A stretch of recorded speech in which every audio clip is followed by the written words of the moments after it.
잠언 17장 1절에서부터 12절입니다. 사람이 살면서 받는 가장 큰 스트레스가 뭐냐? 그것은 관계로 말미암아 받는 스트레스입니다.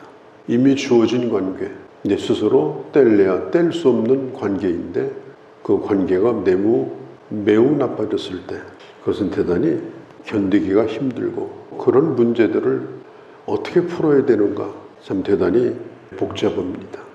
그런 관계 속에서 사는 건 그냥 가만히 있어도 에너지가 점점 축나는 것을 경험하게 되어집니다.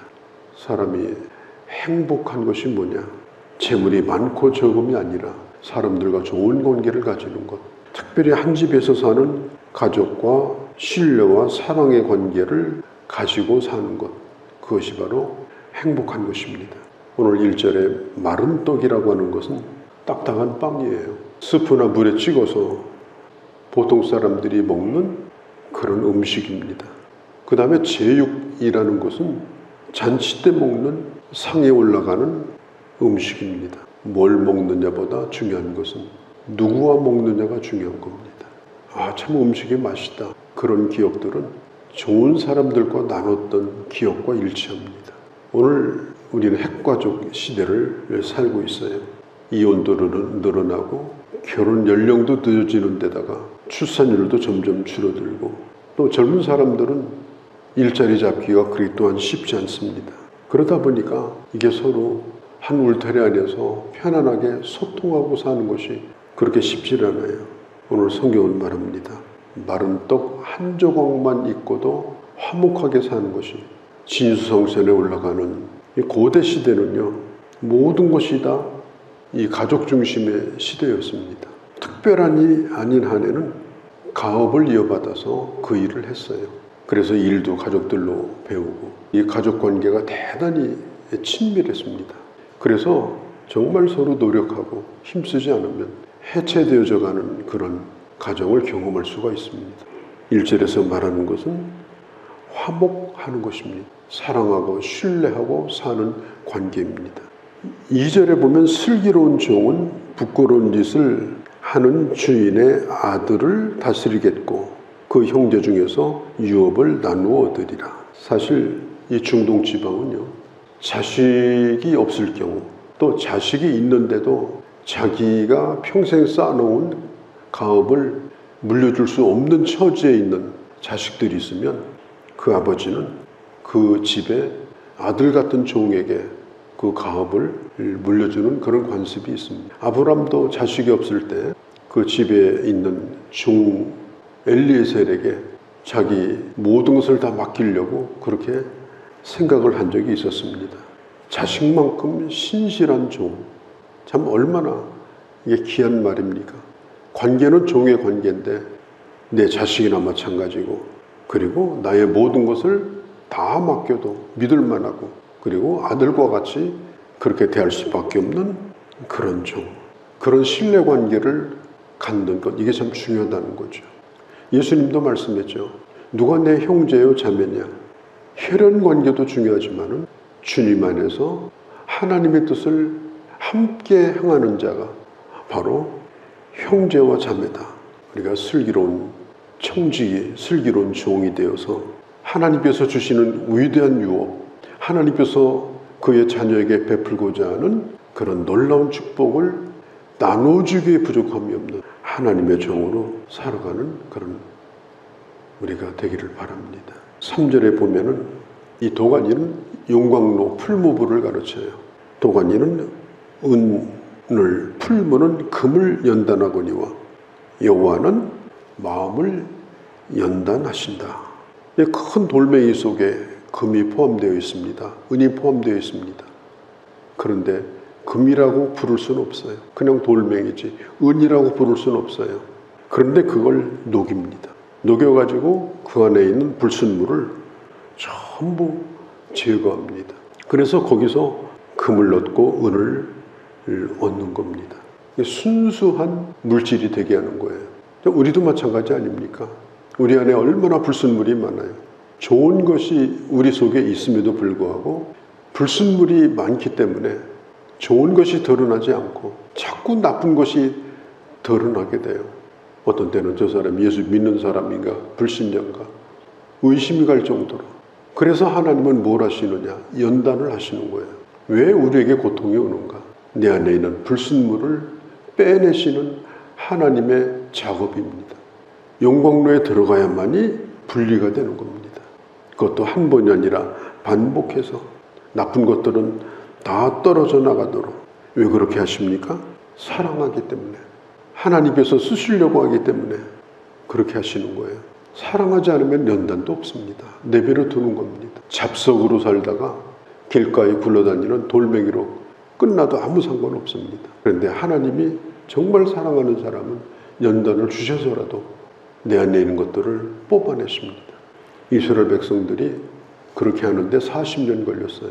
광야 40년 동안 반복해서 하나님이 주시는 양식을 먹게 하고 주시는 물을 마시게 하고 불기둥 구름기둥을 따라서 하나님이 움직이면 따라 움직이는 훈련 반복하는 겁니다.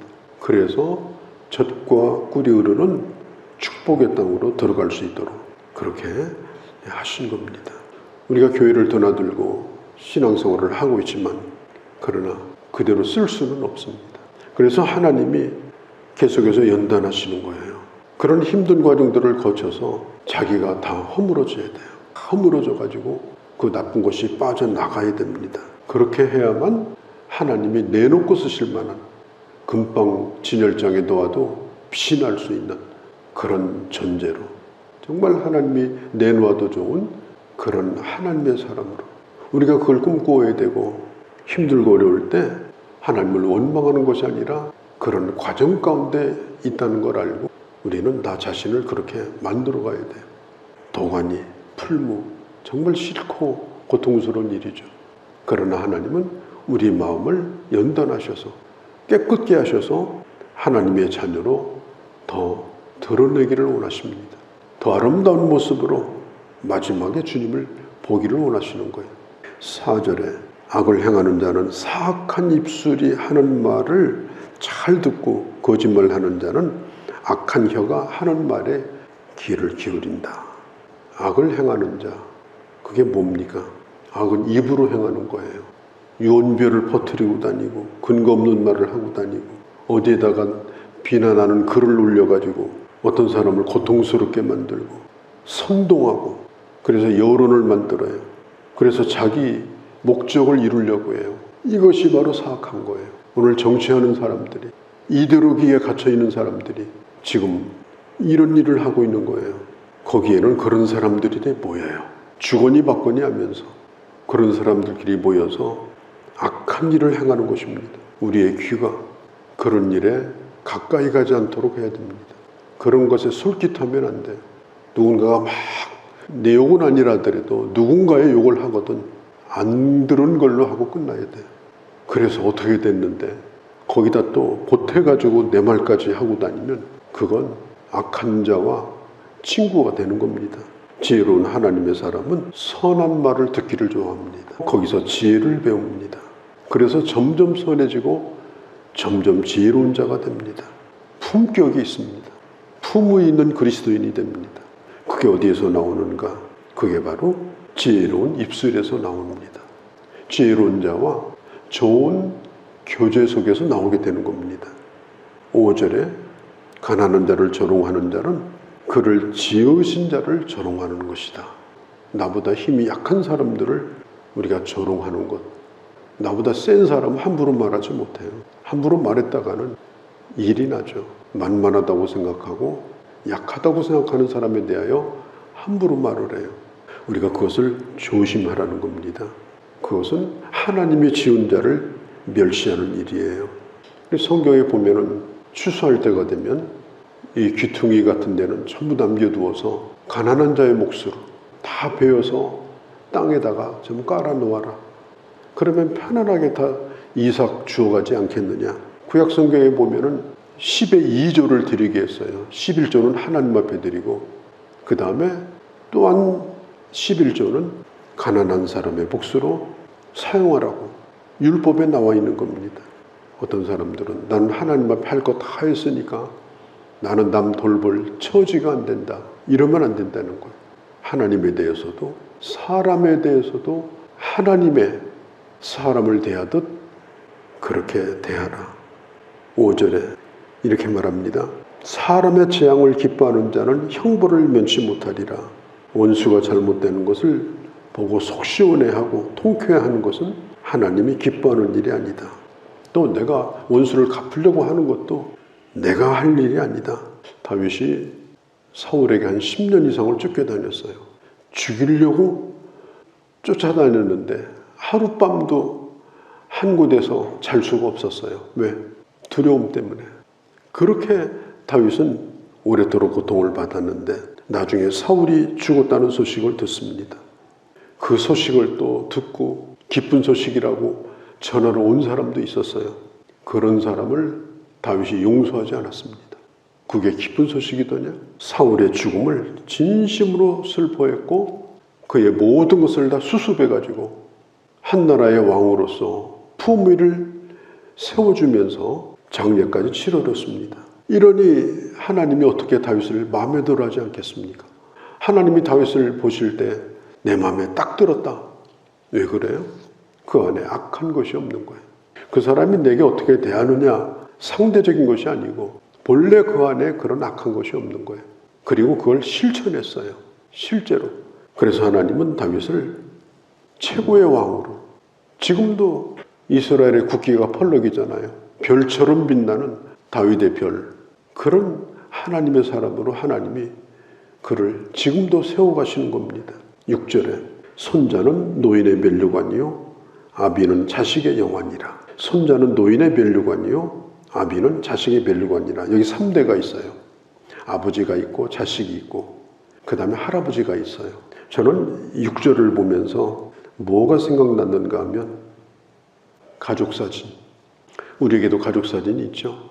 회갑 때 찍은 사진, 결혼 때 찍은 사진, 나 어렸을 적에 집에 잔치할 때 찍은 사진. 어떤 분은 돌아가시기도 하고 어떤 분은 살아계시기도 하고 어떤 분은 보면 반갑기도 하고 어떤 분은 보면 벌써 마음이 불편해지기도 하고 이 가족사진이 좋아야 돼요. 이 6절이 얼마나 좋아요. 손자는 며느리에게 면류관이에요. 아비는 자식의 영화예요. 이런 좋은 관계 속에서 함께 사진으로 추억을 남기고 오래도록 마음에 간직하고 살 수 있는 가족이라면 얼마나 행복하겠어요.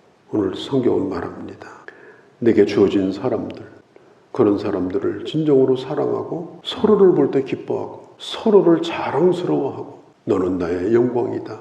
당신은 나의 면류관입니다. 나를 자랑하는 것이 아니라 나의 면류관을 영광스럽게 생각하고 그러면서 함께 기뻐하고 함께 세워주는 6절의 말씀이 우리 모두에게 사진 한 장이 되었으면 좋겠습니다. 9절 말씀, 허물을 덮어주는 것, 그것이 바로 사랑을 구하는 것이다. 우리는 사랑을 구해요. 사랑하고 싶다. 나 사랑해달라. 그게 사랑을 구하는 거예요. 그러면 사랑을 구한다는 게 뭐예요? 사랑을 구한다는 것은 허물을 덮어주는 겁니다. 그게 사랑을 실천하는 거예요. 사람은 다 허물이 있습니다. 허물을 들춰내려고 하면 한도 없습니다. 그런데 사랑하기 때문에 그 허물을 덮어주는 거예요. 여기 보면 허물을 지적하는 일을 합니다. 어떻게 지적하느냐? 거듭거듭 지적합니다. 한 번으로 끝나지 않습니다. 계속해서 거듭말하는 자는 친한 벗을 이간한 자다. 왜 거듭거듭 말하는 겁니까? 사랑을 실천하는 마음이 없는 거예요. 우리가 사랑한다라고 하는 것은 뭐냐? 성경은 말하죠. 사랑은 허다한 죄를 덮느니라. 한 가지만 덮어주는 것이 아니에요. 그로부터 보이는 끊임없는 허물들을 끊임없이 덮어주면서 가는 것이 바로 그것이 바로 사랑이다. 형제의 허물에 대해서 침묵만 하는 것이 아니라 어떤 때는 진심 어린 충고도 할 수 있습니다. 그 충고를 받으면 정말 그건 귀한 일이죠. 10절에도 말하잖아요. 한마디 충고가 매를 100대 때리는 것보다 더 낫다. 그러나 그 충고는 정말 어려운 겁니다. 충고가 자신 없다면 그 허물을 덮고 사랑하는 편을 선택해라. 성경은 말합니다. 12절입니다. 차라리 새끼 빼앗긴 암곰을 만날지언정 미련한 일을 행하는 자를 만나지 말 것이라. 미련한 일을 행하는 자가 뭐예요? 자꾸 싸우려고 하는 사람, 자꾸 시비를 거는 사람, 자꾸 와서 건드리는 사람, 나에 대해서 좋지 않은 소문을 퍼뜨리고 다니는 사람, 그런 사람은 만나지 말 것이다. 이 말은 뭐예요? 그래, 그런 사람하고는 다 탐쌓고 그렇게 살자, 그런 뜻이 아니고, 옳다 그르다 일일이 맞대응하고 살지 말라. 오늘 성경은 특별히 관계 문제에 대해서 말씀을 하고 있습니다. 친구 관계, 이웃 관계, 그리고 특별히 가족 관계, 어떻게 우리가 이루고 살아야 되나. 그것이 바로 지혜자의 길이요, 그것이 바로 참으로 행복이다. 이런 하나님 은혜가 우리들 가운데 있기를 바랍니다. 거룩하신 우리 아버지, 내가 행할 바가 무엇인지를 생각하고 주님이 기뻐하시는 자로 살게 하시며 또한 이 세상에 화목해하는 자로, 하나님의 사람으로 살아갈 수 있는 또한 저희가 되게 하여 주옵소서. 우리 주 예수님의 이름으로 기도하옵나이다. 아멘.